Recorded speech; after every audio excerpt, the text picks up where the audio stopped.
Hello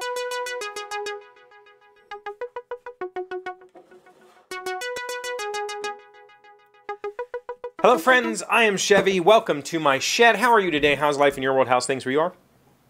Hope it's great. Hope it's wonderful. Everything here is fantastic. And since we've been having this discussion this week about fight and flight and all that sort of stuff, I figured we would just continue having this self-help talk for another day, because while I was, after yesterday's show, after Wednesday's show, I really kind of thought about what I said, and I thought about ego a lot last night, and how I think having ego damage is the thing that really turns me into like this abrasive creature, and I retract from that, and my method of retraction is just leave the area. And I think that's a healthy way of dealing with that. It's definitely healthier than lashing out. But to kind of take that and make it, not necessarily make it a positive, while having my ego damaged is hurtful in the moment, long term, it always turns into learning lessons. It always turns into reflective lessons, right? Somebody says something, I go, why are you saying that to me? You're an idiot, go away. That's my gut reaction, my just want to attack or be on the defensive. And then, maybe minutes, maybe hours, maybe days later, I think about what they said and turn that into something.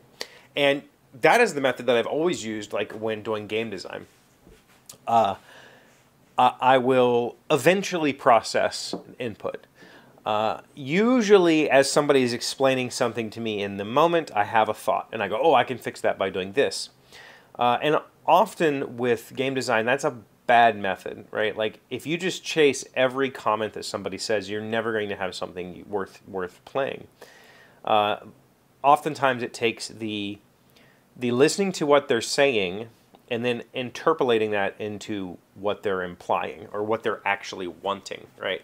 What you say versus what you actually want. And so the player might say, why don't we do this? And you have to go, okay, I think what they're saying is I don't have a choice in this moment, and they want that. Instead of saying that what their suggestion is correct.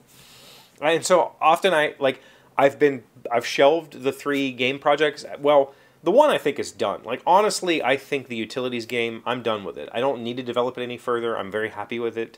I could develop little, more cards or whatever, but on the whole, I think that is a finished product, and I just need to find somebody to produce it. But the train game and the Viking game are very far from done. Oh, and the squirrel game. The squirrel game's done. I don't need to do any more work on it. The train game and the Viking game, they're far away from done, I think, in my head. The train game has gone through so many iterations, I'm not sure which one I'm happiest with. I think I'm happiest with the current version, but I'm not positive. I need to play test it some more.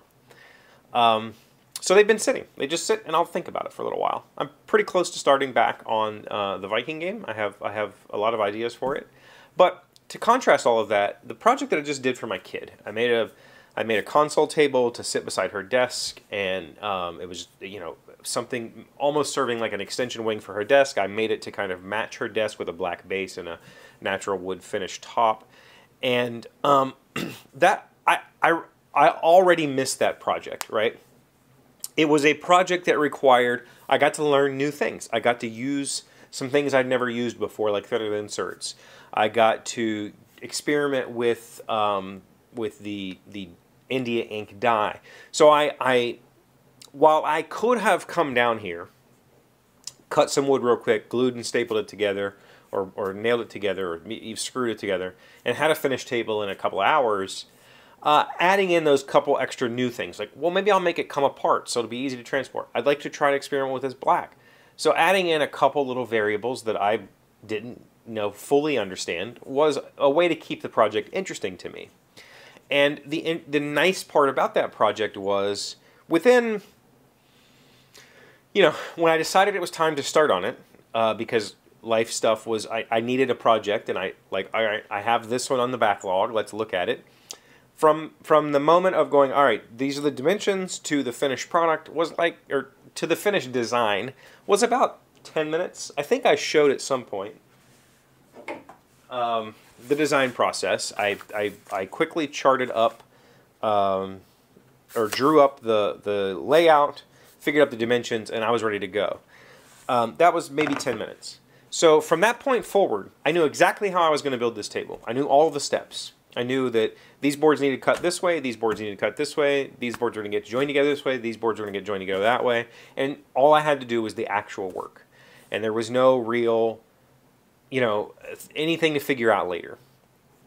And the nice part about it was I could come down here and work on it whenever I wanted to. Like, it wasn't a project that I had to finish right now, that I had to finish yesterday or whatever.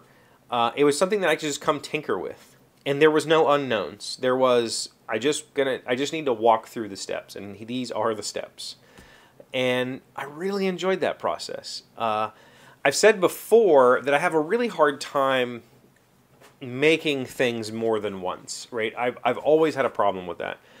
If I make something, the process of discovery and the process of creation are the joy for me. The object itself is never the joy for me. It's the process that I go through to get there. And once I've gone through that process once, to repeat it is just tedium, right? Like, I've already had the joy of discovery and the joy of creation. Now I'm just mimicking and I'm just going through the process. And so in my whole life, whenever I've made something and somebody says, I'd like to have one of those, and I agree to make it for them, the second one is always worse than the first. My first iteration is always my best.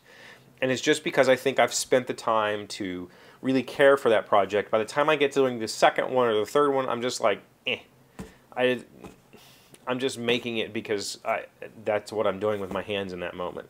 But having a project that I've never built before, but yet I've done all of the elements of this project. There was no surprises here.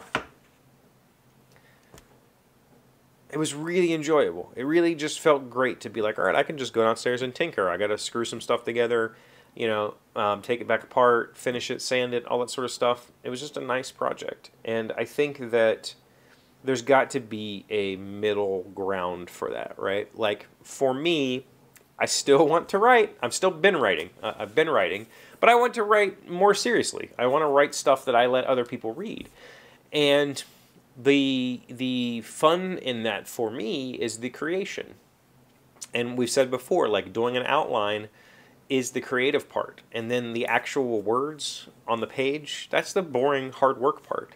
And I have to figure out some way to approach that the same way that I approach this bench project, where it was known right from the start. I had it all detailed. All I had to do was come down here and do it. And yet I really enjoyed the process. I really enjoyed coming down here and tinkering with it from time to time. And I think that would be the way that I would actually be able to finish like a writing project.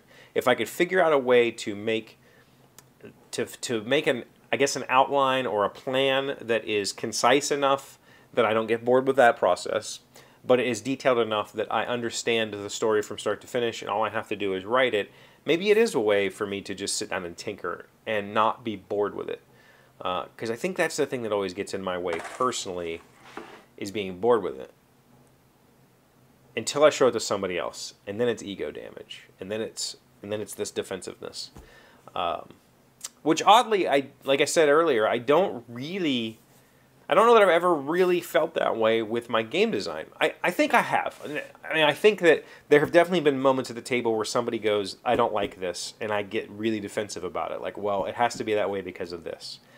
But I never dismiss that statement outright because, like I said earlier, typically a person says, I don't like this specific thing, really means something else. It means this part of the game is unwieldy, or I wish I could do this, whereas I'm happy to do this because this is my only option. And so whatever it is they're pointing at might not be the problem. It might be a symptom of the problem.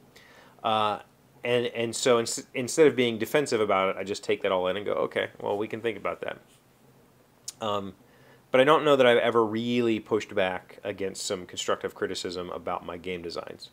And maybe I just need to figure out a way to transpose my attitude there into the rest of my life, because I do, you know, if Em and I have an argument, I just walk away. Like, I just leave the situation because I'm starting to feel that don't talk to me like that kind of way. So I wanted to thank you all for listening to my kind of rambling this week. I appreciate that. I appreciate that I have a group of friends that'll come back and be encouraging and being helpful with me over the years, because it's I think I've come a long way. I'd like to believe I have. So thank you for listening all week long. Thank you for listening all these years. I appreciate you. Thank you for being here as always. Thank you for liking, commenting, subscribing, being amazing friends and wonderful people. I really appreciate you. And I'll see you again on Monday.